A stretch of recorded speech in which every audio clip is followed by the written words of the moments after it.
All right, welcome back to another episode of Asset Coach and Tax Strategist. If you're a subscriber, thank you so much for subscribing.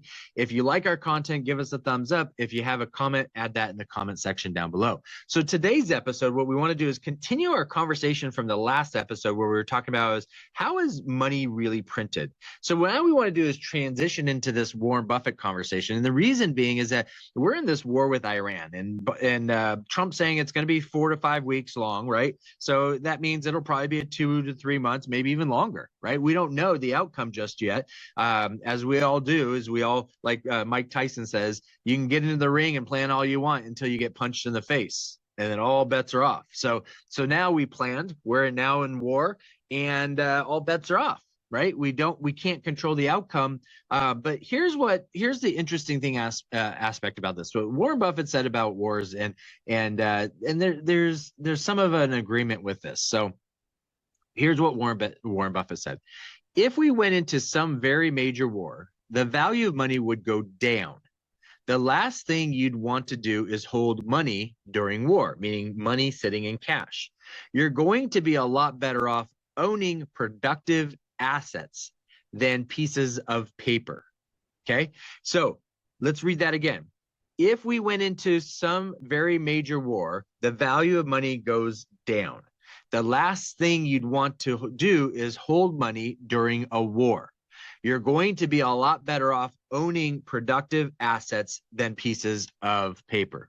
So if money goes down in war, let me take a look at this. So why? War is not just missiles. It's not just the machine of war. It is currency destruction. It's a form of inflation. It causes, instead of the cost of goods going up, it causes the destruction of that value. So when governments fight, they don't just dip into savings, right? They don't go in that savings vault and go, oh, we got petty cash. This is our war petty cash, and let's put it over here. Okay. Their war budget every year, their defense budget is not putting money into a savings account for war. It's taking money and building things for war. Okay. Products, services, okay? And so when a government fights, they don't have the savings account. They borrow, they print, they expand. The whole episode previous to this that talked about just numbers on a keyboard and hit enter, then it's real, okay? So when a currency expands, our purchasing power shrinks. So these productive assets that we're talking about, again, are Bitcoin, gold, farms, energy, business, real estate, anything that is a product or a service or some sort of physical thing that people need. Okay? Things that produce, things that are productive. That's key, right? So think about this. During World War II, the world was burning, right? It was horrific. What happened? Markets still advanced. Why did markets still advance? Why is our market, right? So when you think about it right now the global stock market right now is shuddering. It's shuddering. And in the next episode, we'll talk kind of high level. Maybe if we have some time, we'll talk about it today. Why? Well, because productive capacity doesn't disappear just because headlines get louder. Right? You and I still got to show up to work. In fact, you and I have to show up to work even more importantly because the cost of goods is increasing and we need to earn our dollars. We need to be productive. Are we part of the productive war system in the sense is what we do, does it help the war efforts, if you will, whatever that means, men, women. It could be just keeping the lights on at home. That helps the men and women that are out doing the warring. Okay. So, but here's where where most people disagree with what Warren Buffett was saying. He says, don't hold money. That's true. But don't be foolish either that you do need to have some kind of liquidity or strategy for liquidity, right? Holding cash as a savings is not a good idea. Storing cash is good. But sometimes, and when you're in war and volatility, you do need an emergency fund. So what do you use as an emergency fund? Right? What's that look like?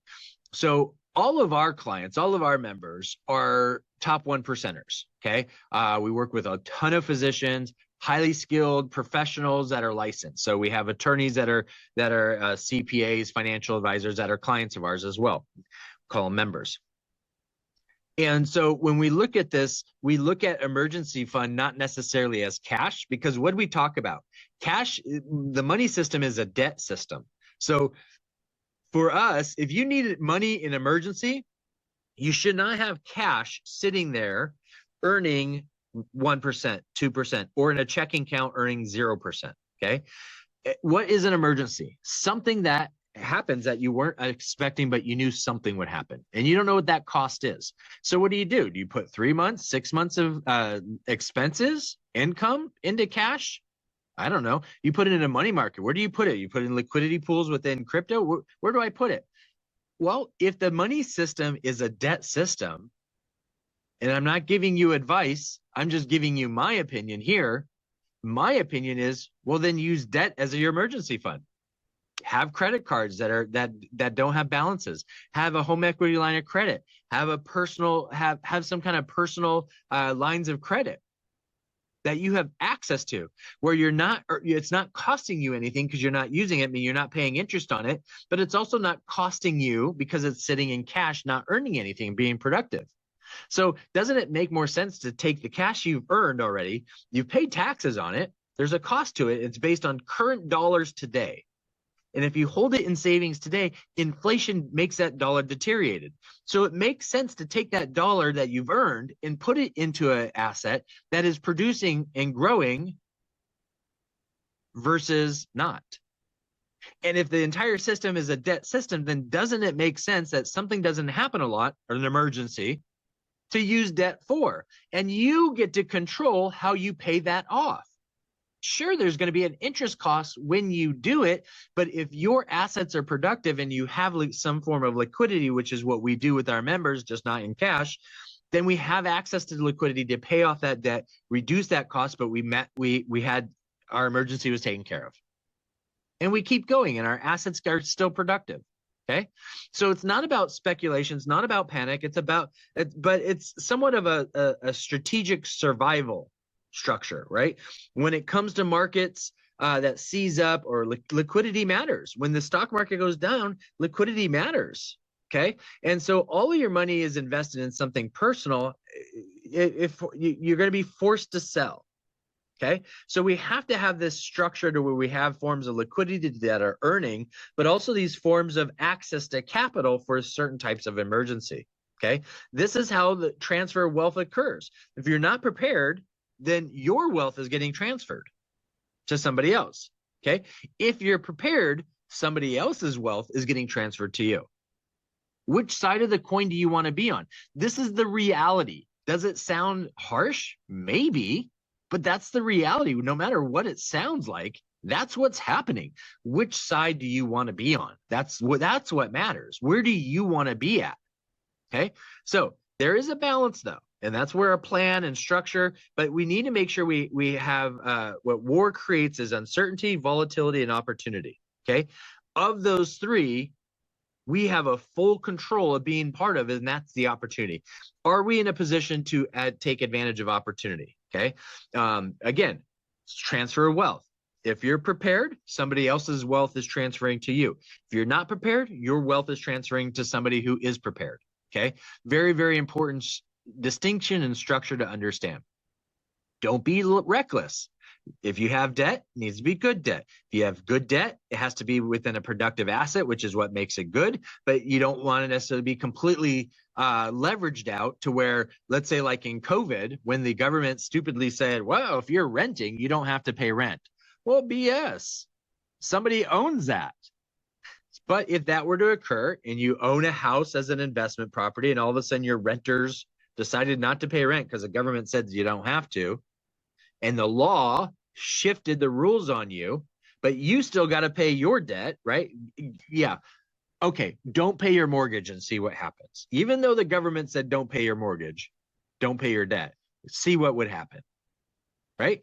This is your asset. You've worked hard for it, but you want to make sure you have that cash to be able to do so and be able to eliminate or move, or if you're handcuffed and you can't get somebody, evict somebody, you still want to have that cash or something to be able to keep that sustaining that mortgage, right? So that's an extreme example, but it did occur, right? So that's why I'm using that extreme example of something that actually really occurred. So, but if you own productive assets, you're still going to continue to have cash flow that's going to come to help satisfy some of these things that pop up and that these emergencies are. And remember, what is an emergency?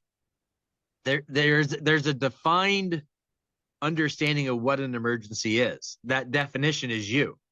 Not what somebody else says is an emergency. It's what you say. Now, that other emergency, you may agree, yeah, that's an emergency. Okay, then you've defined that to be an emergency. Somebody else does not define your world. You define it as long as you are prepared. If you don't have preparation, then you don't have the comfort and the confidence to define something as what it is. Sounds crazy, but that's the reality. It's your money. It's your wealth. It's your decisions based on your understanding and confidence, period.